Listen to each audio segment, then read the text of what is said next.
Assalamualaikum warahmatullahi wabarakatuh. Perkenalkan, nama saya Desi Nur Indasari, NIM C1B021270, Prodi Manajemen Fakultas Ekonomi dan Bisnis Universitas Jambi. Baiklah, saya akan menjawab pertanyaan dari Bapak Bambang Purnomo, SEMM, selaku dosen pengampu mata kuliah Interpersonal dan Komunikasi Bisnis. Pertanyaan pertama, apa yang dimaksud dengan teknologi komunikasi? Teknologi komunikasi adalah peralatan atau perangkat keras dalam sebuah struktur organisasi yang mengandung nilai-nilai sosial yang memungkinkan setiap individu mengumpulkan, memproses, dan saling tukar informasi dengan individu lainnya. Selanjutnya, soal kedua, mengapa teknologi diperlukan dalam komunikasi bisnis? Teknologi sangat diperlukan karena untuk mempermudah cara berkomunikasi bisnis yang memanfaatkan teknologi informasi yang akan memudahkan dalam melakukan komunikasi. Dalam menjalankan proses bisnis tidak luput dari komunikasi, yang mana hal ini peran teknologi informasi mendorong kecepatan dalam melakukan aktivitas tersebut. Yang ketiga, jelaskan adakah pengaruh teknologi terhadap komunikasi bisnis. Pengaruh teknologi dalam komunikasi bisnis yang paling besar adalah untuk mempermudah penjual dan pembeli untuk berinteraksi. Selain itu, teknologi juga berfungsi untuk memberikan pengaruh komunikasi bisnis dalam perusahaan ketika merancang strategi ataupun rencana proses komunikasi pemasaran. Yang keempat, jelaskan manfaat teknologi komunikasi bisnis terhadap kemajuan organisasi. Teknologi dalam organisasi memiliki peran penting dalam mempelajari sifat-sifat dari teknologi suatu organisasi dan hubungan teknologi terhadap struktur organisasi. Tetapi dalam penerapannya harus didasarkan karakteristik dari organisasi tersebut.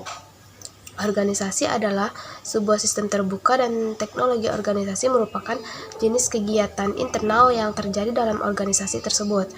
Dalam hal ini, jelas sangat keterkaitan satu sama lain.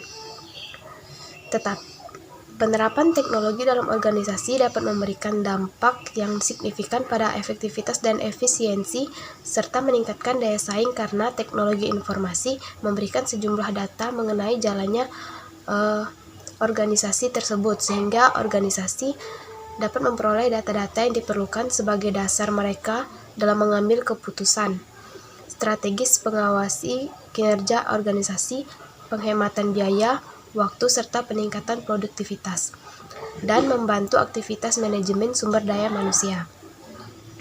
Yang kelima, jelaskan efisien manakah pembuatan data dengan manual atau menggunakan teknologi, dan berikan contoh perbedaannya.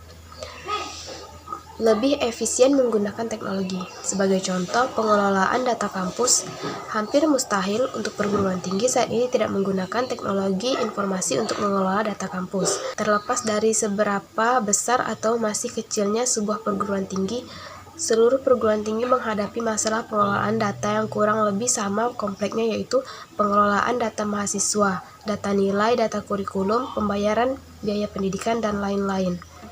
Pengelolaan secara manual juga sangat rentan terjadinya human error, kesalahan manusiawi yang seringkali membuat sebuah pekerjaan terpaksa dilakukan berulang kali, sehingga ada banyak dokumen yang terpaksa harus dicetak atau print ulang. Hal ini berarti biaya tambahan untuk kebutuhan kertas, tinta, printer, dan lain-lain akan meningkat. Jika menggunakan teknologi, semua masalah tersebut dapat teratasi dengan teknologi. Pekerjaan akan jauh lebih mudah dan tidak banyak menghabiskan waktu, hemat biaya, serta tidak banyak melibatkan banyak karyawan atau staf. Contohnya seperti sistem informasi akademik. Nomor 6, jelaskan peranan internet dalam organisasi bisnis. Internet dalam bisnis digunakan untuk pertukaran informasi, katalog, produk, media promosi, surat elektronik, kuesioner elektronik, dan mailing list. Dan sekarang juga internet bisa memanfaatkan media sosial untuk menjual produk serta marketplace. Internet juga bisa digunakan untuk berdialog, berdiskusi, dan konsultasi dengan konsumen secara online, sehingga konsumen dapat melibatkan secara proaktif dan interaktif dalam perancangan, pengembangan, pemasaran, dan penjualan produk. Soal ketujuh, jelaskan adakah hambatan bila organisasi menggunakan teknologi komunikasi. Salah satu hambatan penggunaan teknologi dalam komunikasi bisnis adalah adanya ketidaksesuaian antara teknologi yang digunakan dengan jenis bisnis yang dijalankan. Beberapa organisasi atau perusahaan tidak menggunakan internet untuk menjual produk atau jasa, karena menurut mereka internet dan e-commerce tidak sesuai dengan jenis bisnis yang mereka jalankan. Mereka lebih memilih menggunakan internet sebagai media komunikasi dibandingkan sebagai media pemasaran. Penggunaan teknologi dalam komunikasi bisnis yang kurang memenuhi standar juga dapat mendatangkan hambatan tersendiri. Berbagai perangkat teknologi yang digunakan untuk berkomunikasi antara pembeli dan penjual umumnya membutuhkan untuk berbagai platform yang sama. Organisasi atau perusahaan yang berencana untuk menerapkan teknologi dalam komunikasi bisnis perlu melakukan proses pemilahan teknologi yang tepat, sehingga benar-benar dapat mendukung dan meningkatkan kinerja organisasi atau perusahaan.